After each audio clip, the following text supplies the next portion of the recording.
하나님께서 다윗의 기도와 소원을 들어주신 것처럼 저희 기도와 소원도 들어주셨다고 생각합니다. 부족한 저를 하나님의 자녀로 그리고 동역자로 세워주신 분은 긍휼과 사랑과 은혜가 풍성하신 성부, 성자, 성령 하나님이시지만 그래도 곁에서 순수한 믿음과 사랑과 소망의 길로 한결같이 이끌어준 아내와 자녀가 있었기에 여러분 앞에 부끄럽지만 그 이야기를 하려고 합니다. 저는 그저 평범하고 특별히 부족함이 없이 평온하게 성장하며 직장 생활과 사회생활로 세상 속에서 하나님을 의지하기보다는 나의 능력을 의지하며 분주하게 세상 속에서 세속적인 방법으로 타협하며 살았음을 고백합니다. 과연 그러한 삶이 평온하였을까요? 목사님의 딸로 자란 아내는 세상적인 저를 이해하지 못하고 때때로 전쟁터 같은 다툼의 생활도 있었지만 그 가운데 조금씩 변화되는 모습에서 아내는 때를 놓지 않고 더욱 조여오고 자녀들은 아빠의 믿음이 부족함을 어찌 알고 기도 시간이 되면 아빠를 위해 기도하며 20년 전 유치원생이었던 둘째는 아빠가 발목신앙에서 무릎신앙, 허리신앙 되게 해주세요 하는 기도 소리가 저희 경건하지 못한 모습을 돌이켜보게 되었습니다. 자신의 허상을 깨닫고 하나님 앞에 나아가 힘써 기도하기를 반복하는 시간 속에서 아들의 기도 덕인지 저희 신앙도 발목에서 무릎 신앙까지는 다다르게 되었다고 생각하며 자만심에 이제는 신앙생활을 잘 하고 있다고 스스로 생각하고 살아왔습니다. 이렇게 일상적인 기독교인으로 스스로 만족하는 삶 속에서 저희 가정에도 2013년 겨울부터 시련을 시작으로 아내와 자녀들은 시련으로부터 벗어나기 위하여 주님을 향해 끝없이 울부짖으며 하나님을 향한 갈급한 기도 생활을 하고 있음에도 시련은 끝나지 않고 2014년까지 이어가고 있었습니다. 아내의 새벽 기도와 금요 철야 시간이 되면 십자가를 바라보고 기도하는 딸의 모습을 보던 어느 날 저는 주님의 음성을 듣게 되었습니다. 가장인 내가 변해야 한다. 모든 것을 벗어버리고 나와 함께하기를 힘쓰는 자로 거듭나지 않고는 모든 것이 헛될 뿐이라는 주님의 음성이 저희 가슴을 내리치는데 저는 변해야겠다는 순종을 깨닫게 되었습니다. 모든 것이 하나님의 진리임을 깨닫고 은혜를 감사함으로 생활하는 가운데 힘들었던 2년간의 시련을 마무리하고 2015년을 맞이할 수 있었습니다. 하나님께서는 저에게 고난도 주셨지만 이제는 하루하루가 은혜임을 깨닫고 모든 것이 하나님의 은혜임을 저는 확신하게 되었답니다. 2020년 새해를 시작으로 한 저의 삶에 대한 미흡하지만 성도님들께 고백을 전합니다. 아마 여기 계신 성도님들께서는 아마 잘 알고 계시기에 부끄럽기까지도 하지만 이제라도 말할 수 있기에 너무 감사하며 저는 이 기쁨을 전하고 싶어 감히 여러분들 앞에 말씀을 드립니다. 저는 2019년 12월 한 달 동안 주일 설교 때마다 처음 겪는 고민이 생기기 시작했습니다.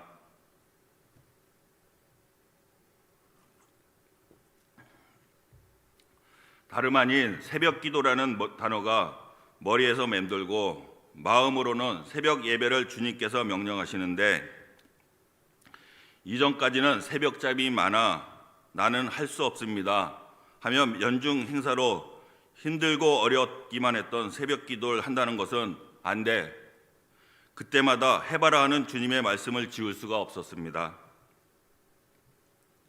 이렇게 2020년을 맞이하며 1월 2일 첫 새벽을 시작으로 하나님과의 거룩한 만남의 가치에 하나님의 비전을 가지고 새벽 예배를 참석하게 되었답니다.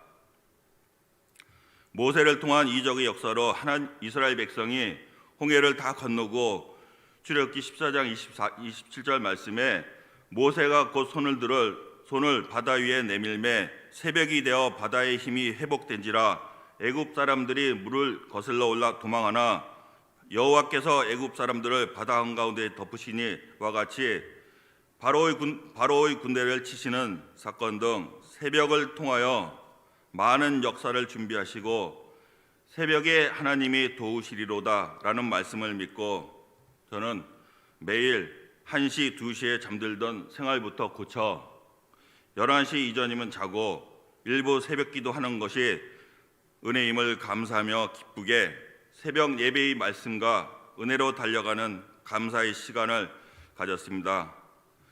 그러나 그것도 잠시 주님은 저를 시험하려는 듯 코로나19란 것이 새벽 기도 시간을 멈추게 하고 그러면서 나의 일상 시간도 흐트러지기 시작했습니다.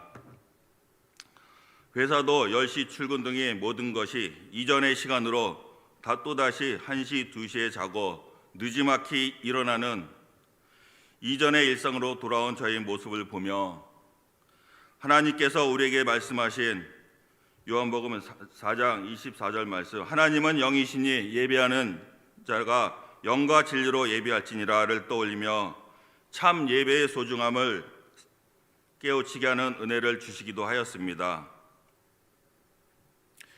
역사 이래 처음 겪는 온라인 예배라는 생소한 혼란 속에서 저희 속도원이 부모님의 교회에서 새벽 예배 유튜브 영상이 올라온다는 문자를 보고 이렇게라도 새벽 예배를 해보자. 아내와 함께 아침 시간에 나란히 앉아 늦은 시간이지만 아침 7시에 시간을 정해놓고 예배를 드리기 시작하며 기쁨을 다시 찾을 수 있었습니다. 그러다 저는 어느 날 퇴근 후에 집에 들어가며 맞이한 아내를 보며 의식 없이 기쁜 소식이 있는데 다시 한번 반복을 해서 정말 기쁜 소식이야 하고 말을 꺼내는 순간 저도 모르게 마음이 벅차오름을 느꼈습니다. 아내는 뭔데 하면서 재촉을 하기에 그래 뭐냐 하면 다름 아닌 다음 주부터 새벽 예배를 시작한대.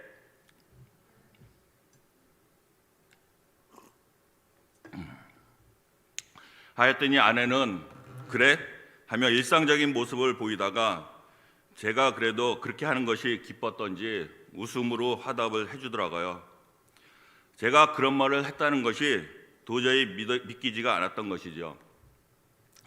그러나 이제는 옛사람이 아닌 새 사람으로 변한 저의 모습을 바라보며 주님이 나와 함께 하신다는 것을 기쁨으로 여기며 새벽마다 듣는 하나님의 지혜를 얻어 세상에 나가는 기쁨을 날마다 체험하게 되고 말씀 안에서 하루를 살아가는 지침이 너무나 감사할 뿐입니다.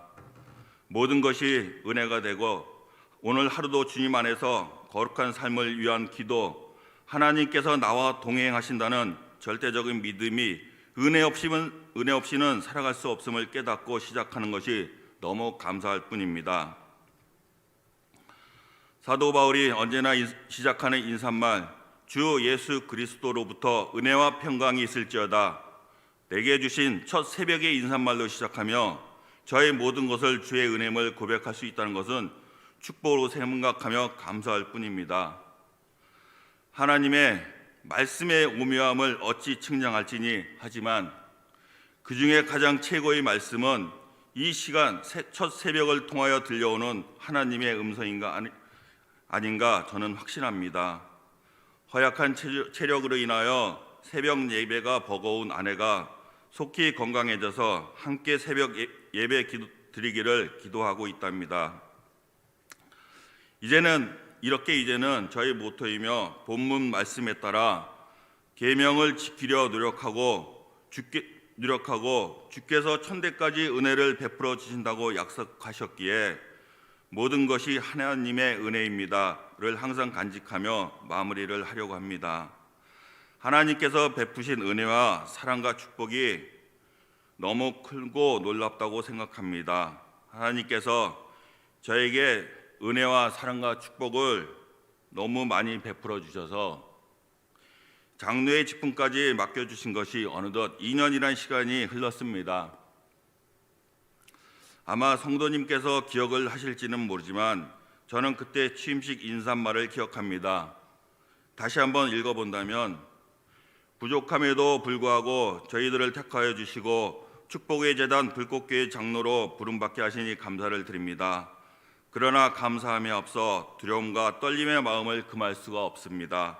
로 시작해서 저는 제가 아무리 제 자신을 봐도 부족함이 가득한 사람인데 저를 이렇게 장로의 직분까지 세워주신 하나님께 감사를 드립니다.